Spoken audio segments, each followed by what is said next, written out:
Assalamualaikum warahmatullahi wabarakatuh. Salam kompak, salam Bina Remaja. Kembali lagi bersama ngopi bareng Karang Taruna Bina Remaja Dusun 04. Dalam channel kita Bina Remaja _official 04. Kali ini kita teman-teman semuanya udah bersama Karang Taruna dari Rengas Jajar dari Kecamatan Cigudeg, Kabupaten Bogor, yang menurut kita punya program dan pengalaman yang sangat bagus, luar biasa untuk menjadi inspirasi kita semuanya gitu. Nah, di samping saya sudah ada Ketua Karang Tarunanya sama Bung Lutfi dan Bang Eki. Ya, ini Wakil Ketua dan Ketua Karang Taruna Rengas Jajar. Untuk itu, untuk lebih lanjutnya lagi nanti kita akan ngobrol-ngobrol banyak nih, karena hasil tadi saya sedikit ngobrol-ngobrol cukup menarik gitu, pengalamannya, ilmunya dan sebagainya. Mudah-mudahan bisa menjadi inspirasi kita semuanya. Oke, Kang, cerita sedikit gitu tentang bagaimana sih perjalanan Karang Taruna Rengas Jajar ini dari awal sampai sekarang. Bismillahirrahmanirrahim. Terima kasih sebelumnya buat teman-teman di Karang Taruna Bina Remaja. Alhamdulillah telah berkunjung ke Rengas Jajar dan tentu juga memompa semangat teman-teman di Rengas Jajar juga bahwa kehadiran teman-teman dari Bina Remaja Gunung Putri itu sedikit banyaknya membuat semangat kami lebih meningkat lagi, termotivasi lagi. Sekilas mungkin untuk Rengas Jajar sendiri, pembentukan dan sepak terjangnya selama ini kita baru berumur usia 6 bulan kan ya? 6 bulan? 6 bulan. Kita baru 6 bulan, terbentuk, diresmikan itu dikukuhkan di kantor desa pada tanggal 7 Februari 2020. Jadi sekarang baru berumur 6 bulan. Gitu. Dari mana sih gagasan dan inisiatif teman-teman membentuk Karang Taruna Rengas Jajar? Tentu Karang Taruna itu kan memang sudah menjadi lembaga nasional ya, kalau dikatakan lembaga resmi yang memang berada di bawah naungan Kementerian Sosial. Itu jadi jauh sebelum tanggal 7 Februari itu memang sekitar tahun 2019 akhir di bulan November. Di bulan November itu menjadi awal titik di mana kita diawali dengan ngobrol biasa gitu kan. Diskusi pemuda di Rengas Jajar dengan konsep dan tema berbicara tentang bagaimana Rengas Jajar ke depan. Karena kebetulan waktu tanggal bulan November itu memang persis dengan momentum pemilihan kepala desa. Pesta demokrasi di Rengas Jajar. Jadi momentum pesta demokrasi itu kita manfaatkan sama teman-teman yang lain untuk berbicara tentang apa konsep dan gagasan untuk memajukan desa Rengas Jajar, khususnya kepemudaannya gitu. Yang konsep itu kita sudah merencanakan untuk kita bawa ke kepala desa yang terpilih nanti gitu. Dan waktu itu memang kita belum terpikirkan membentuk Karang Taruna sebenarnya. Itu masih hanya sekedar komunitas atau teman-teman diskusi aja. Nah, pada akhirnya kita diarahkan bertemu dengan rekan kami di Leuwi Sadeng ya. Di Leuwi Sadeng, di sana ada Karang Taruna. Kita diarahkan untuk bertemu dengan Kang Alpian Pahlepi yang saat ini menjabat sebagai sekretaris untuk Karang Taruna Kabupaten Bogor di wilayah 5. Nah, di situ awal mula kita berdiskusi tentang apa itu Karang Taruna. Karena jujur sampai saat ini kita juga belum terlalu paham tentang makna Karang Taruna secara hanya secara referensi, bacaan dan lain sebagainya. Kita belum secara implementasi juga belum. Jadi singkat cerita memang berawal dari obrolan teman-teman aja gitu. Dengan berangkat dari kepedulian dan prihatin terhadap lingkungan kepemudaan dan sosial pemuda yang ada di Rengas Jajar. Karena kami berpikir selama ini Rengas Jajar dianugerahi oleh sumber daya alam yang berlimpah ruah.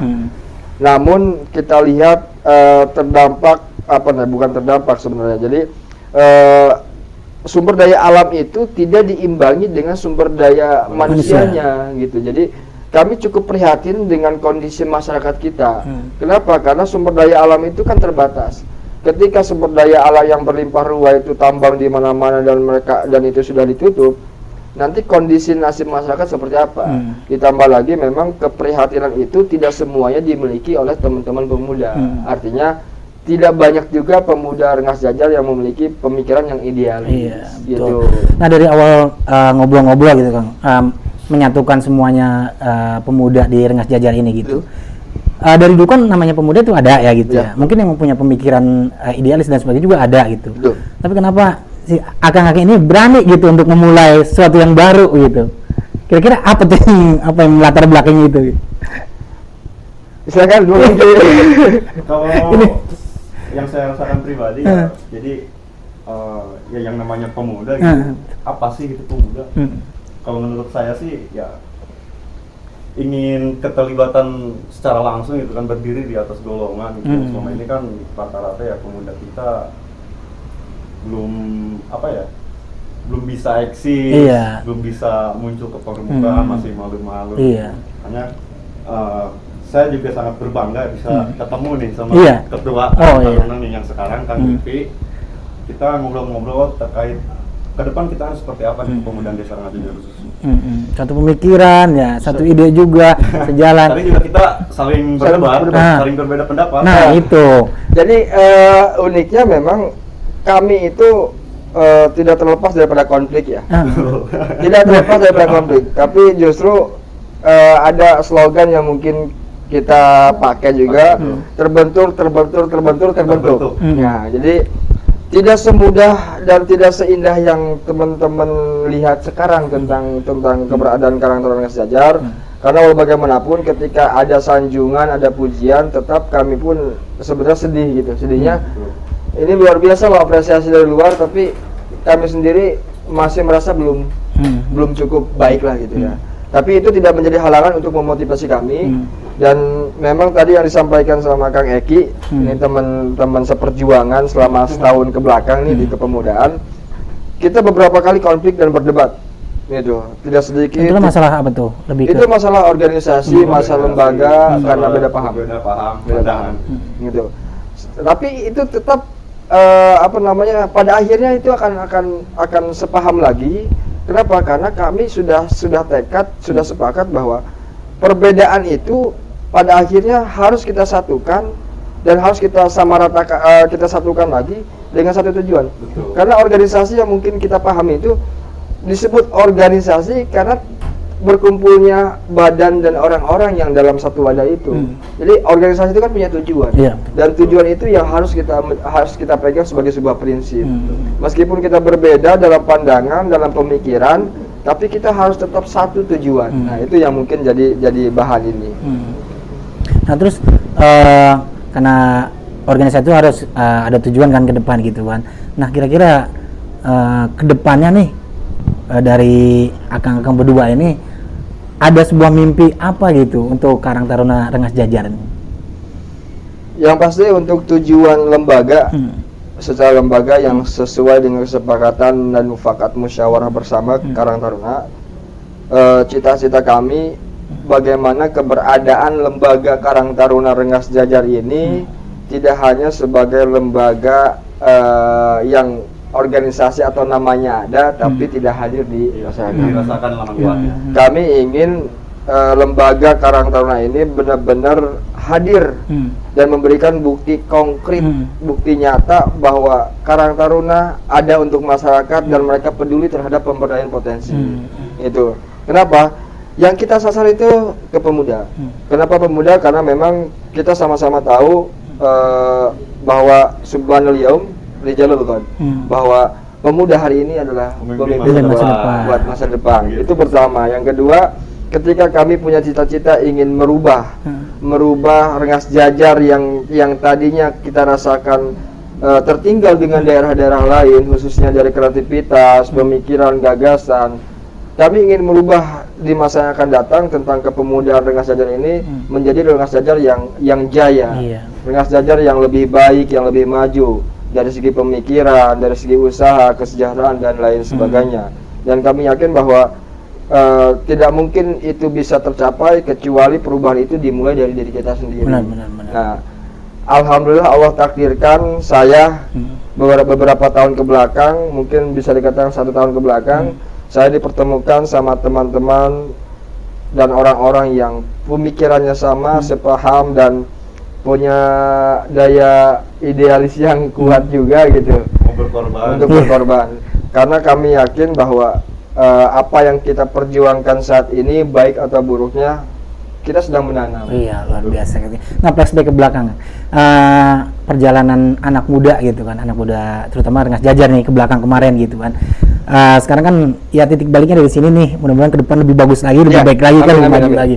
Nah, kemarin yang Akang rasakan tuh gitu, seperti apa sih anak muda terutama di masyarakat gitu kan, terus juga di mata pemerintahan mendapatkan porsi atau seperti apa sih gitu ke belakang kemarin tuh? Kalau saya pikir yang kita lihat di apa namanya di lapangan ataupun di masyarakat, potensi pemuda bukan hanya di Rengas Jajar, dimanapun kami lihat potensi pemuda itu luar biasa, ditambah lagi dengan beriringannya teknologi yang semakin canggih dan lain sebagainya. Potensi pemuda itu ada dan itu bisa diperdayakan sebaik mungkin. Hanya saja permasalahan mendasar yang kita alami di Rengas Jajar ataupun di wilayah-wilayah yang lain yang mungkin sama juga, kurangnya kepekaan dan kepedulian pemangku kepentingan ataupun pemangku jabatan, entah itu lembaga, entah itu organisasi, termasuk pemerintah, baik itu di daerah ataupun di pusat. Kurang peka dan kurang peduli keberadaan mereka, dan kehadiran mereka sebenarnya tidak dirasakan oleh pemuda. Artinya pemuda itu dengan berbagai macam potensi yang mereka miliki, mereka membutuhkan wadah. Mereka membutuhkan wadah yang bisa menaungi hobi mereka, yang bisa mengembangkan potensi yang mereka miliki. Karena ketika mereka diwadahi, mereka difasilitasi, mereka dijembatani, mereka sendiri akan mengembangkan potensi itu sendiri. Gitu. Jadi saya pikir dan saya berharap, kami berharap di Lembaga Karang Taruna Rengas Jajar, juga berharap ke desa-desa yang lain, lembaga-lembaga yang memiliki tanggung jawab dan kewajiban untuk hadir melihat kepada pemuda-pemuda yang memang berpotensi, tolong wadahi, gitu.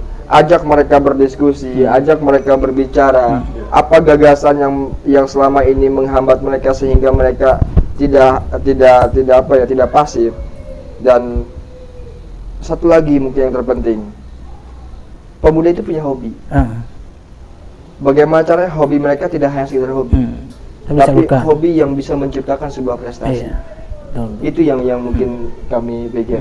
Dan kami sedang berjuang sama teman-teman yang lain di Karang Taruna Rengas Jajar, mewadahi hobi-hobi pemuda di Rengas Jajar, agar hobi itu tidak hanya sekedar hobi, tapi hobi yang bisa menciptakan sebuah prestasi. Ya, betul sekali. Nah, bicara anak muda nih kan namanya anak muda beda kepala, beda pemikiran, betul. Kan ada yang pemikiran positif dan sebagainya, terus juga kalau misalnya kita ajak untuk membangun, ada yang apresiatif tapi juga ada yang pasif juga gitu. Nah, kira-kira untuk menyatukan persepsi mereka gitu, untuk merangkul mereka semuanya gitu supaya bisa aktif dalam pembangunan desa nih, Kang Eki nih coba gitu. Kira-kira langkah yang udah di ini langkah yang sudah kita tempuh ya, selama ini kita bergelir ya gitu kan, ke satu titik ini berkonsolidasi gitu kan. Merangkul mereka di satu forum, kita ngopi bareng sesuai dengan kultur mereka masing-masing gitu kan, dengan permasalahan entah itu dari tidak adanya wadah, mereka kebingungan, kita tanyakan, terus kita wawancarai dengan pertanyaan-pertanyaan yang sekiranya itu bisa dipahami oleh kayak kuesioner gitu ya. Kita luar biasa buat sesi wawancara, kita catat, kita bukukan itu entah berbagai macam permasalahan di kepemudaan. Nah, ini saya senang nih, ini maksud konsepnya itu emang idenya muncul dari Akang berdua atau kebetulan idenya dari dari ketua. Jadi memang ide itu bukan hanya muncul mungkin dari dia saja, tapi emang ini adalah berkat dari teman-teman Eki, ada AA, Permana ya, ada Ade Perdana, ada Bu Cek ya, Mad Umar ya, ada Mad Umar, ada Idris dan rekan-rekan yang lain gitu. Jadi memang kami sepakat bahwa mari kita buat sebuah gebrakan program yang mana program itu bukan hanya sekedar program ritual ataupun hanya seremonial. Iya, itu saya setuju. Tapi program yang memang sangat dibutuhkan dan sifatnya substansional gitu ya. Artinya program yang bisa memecahkan sebuah masalah dan memberikan sebuah solusi. Gitu. Luar biasa. Jadi bukan hanya program, contoh mungkin harga kecil yang di Rengas Jajar itu Rengas Jajar itu sebuah desa terpencil ya, ujung daripada Bogor Barat ya, juga perbatasan dari Tangerang. Bahkan kalau kami ke Tangerang itu cuma 1 atau setengah jam ya. Tapi kalau saya di Bogor itu bisa lebih dari 2 jam. Nah, kami secara geografis memang terpencil, terpojok, tapi potensi yang kami lihat di masyarakat luar biasa. Nah, hanya saja memang tinggal bagaimana pihak yang bertanggung jawab yang memiliki wewenang itu mau untuk terjun gitu, untuk hadir aspirasi. Karena kan yang mereka selama ini rasakan mereka kebingungan. Iya. Kada wadah. Menunjukkan potensi mereka harus kemana nih? Iya, nggak ada yang mewadahi, nggak ada yang rangkul gitu, mereka nggak dianggap gitu kan. Jadi berangkat dari kepedulian kita, giroh kita gitu, bahwa kita pengen diakuin, bukan hanya sekedar daging yang diberi nama gitu ya, supaya kita eksis gitu, jadilah ini gitu ya. Cuman ini kenapa berani gitu kan, asalnya lihat tadi kita bicara sedikit gitu kan, ada tantangan yang sangat luar biasa gitu, terutama dari pemangku kekuasaan. Nah, kira-kira itu gimana bisa berani kayaknya? Kenapa kita bisa berani? Karena kami itu adalah karyawan Allah ya. Kalau karyawan Allah berarti atasannya Allah ya. Jadi kami tidak melihat kepada manusianya gitu ya. Maksudnya gini, keberanian itu akan muncul ketika memang tekad dan cita-cita kita kuat. Gitu. Ada sebuah dalil atau sebuah pepatah mengatakan al-yakin la yuzalu bisyak, bahwa keyakinan itu tidak mendatangkan keraguan. Orang yang yakin dia tidak ragu. Orang yang ragu berarti tidak yakin. Kenapa kita berani? Karena kami yakin bahwa kami mampu dengan berbagai macam kondisi dan keterbatasan yang ada, yang kita hadapi saat ini. Pasti kita tempuh. Kita tempuh. Kenapa? Karena setiap kesulitan pasti ada kemudahan. Allah itu mungkin memberikan tantangan kepada kami dengan berbagai macam ujian cobaan. Lutfi, Eki, nih gua tempatin dulu di Rengas Jajar. Dengan kultur budaya seperti ini, dengan permasalahan sosial seperti ini. Bisa nggak lo berdua nyelesain, atau bisa nggak lo Karang Taruna Rengas Jajar menyelesaikan? Mungkin Allah ingin memberikan hadiah ke kami yang indah, tapi hadiah itu dibungkus dengan bingkisan-bingkisan yang jelek. Gitu. Berupa cobaan, tantangan. Nah, kami yakin bahwa dengan berbagai macam permasalahan sosial, lingkungan, dan kondisi sekitar yang kami hadapi, selama memang niat kami, tujuan kami, dan program yang kami sasar adalah demi kemaslahatan semua, bukan sepihak, bukan segolongan, kami yakin Allah akan memudahkan jalan itu. Gitu. Takut nggak? Manusiawi ya? Iya. Jujur, kami takut nih. Saya takut nih. Saya takut. Cuma kami yakin ketakutan itu justru yang menghalangi kami untuk bergerak. Gitu. Karena belum semua rasa takut yang di awal itu benar-benar takut lebih, kalau seandainya ketakutan itu lebih besar daripada keberanian, mungkin kita tidak akan pernah tahu jawaban pastinya. Ada istilah mungkin kalau kita ingin tahu jawaban yang benar-benar jawaban, ya coba dulu. Ya. Jadi cobalah, niscaya engkau akan tahu. Gitu. Nah kalau kita mau nyoba tapi kita takut, nggak mau jalan. Gitu. Beraninya ya kita paksain, Allah mah paksain lah ya. Allah mah paksain. Cuma memang tidak lepas daripada dukungan teman-teman. Gitu. Kami juga saya sebagai ketua dan Eki sebagai wakil bisa seperti ini pasti tidak lepas daripada doa dan dukungan teman-teman. Support teman-teman luar biasa. Kami bersyukur bisa dikelilingi oleh orang-orang yang luar biasa gitu. Nah, tadi bicara masalah program, Bang. Tadi saya sedikit baca gitu ya, kerangka programnya itu benar-benar terstruktur gitu, terutama masalah rencana itu pembuatan atau pembangunan sirkuit motocross yang apa ya istilahnya, yang istilahnya secara hobi dan sebagainya juga nggak familiar gitu kan. Orang mungkin lebih familiar sepak bola, pembangunan stadion yang bagus dan sebagainya. Nah ini kenapa bisa ke motocross, dan saya lihat tadi programnya itu benar-benar terstruktur dan terencana gitu sampai ke nanti ke belakangnya. Itu gimana ceritanya gitu?